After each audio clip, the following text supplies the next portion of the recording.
I remember, I guess the first thing you called with an issue that you and two of your coworkers were having with regard to not receiving overtime pay for your work, your firefighters for the city of Selma. That's the first contact that I remember. And we talked through what was going on with y'all, and we just kind of got to know each other a little bit. And then we talked through what your legal options might be and if we might be able to help you. We ultimately were able to get your cases resolved. I was surprised when you actually drove from Birmingham, a larger city, to, actually meet with us after being turned down by several attorneys, trying to find one.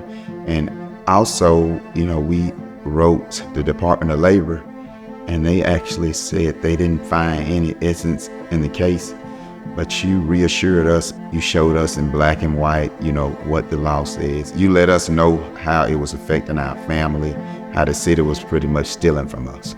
Firefighters, first responders, I've got a real, soft spot in my heart. I've represented a number of firefighters in the past. So from both a legal standpoint and a personal standpoint, I wanted to be able to help you and the other two guys, to right the wrong, and also to your benefit, to get you compensated for what they were in essence stealing from you.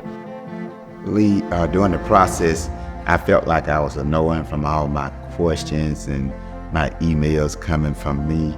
Was I annoying to you at any time in that process? And the reason I asked was, you always return a call when you said you were going to return it.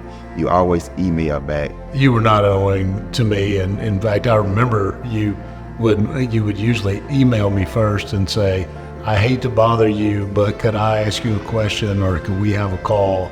I never saw it as an annoyance. It was just that's just part of having compassion and trying to figure out what your needs are and what your questions are and answer them to the best that I could. When you took my case, it was never a burden on me. From that point, I knew if I had any question, I didn't have to fight a giant on my own. I could get advice from you, and there was time I talked to you. You told me, no, don't do this or do that. So I really appreciate you for being there for me. I can't tell you how happy that makes me to hear, because that's part of my job, is to take the burden off of you, where I represent you.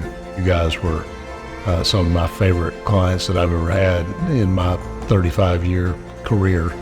It was a pleasure representing you all through the whole process.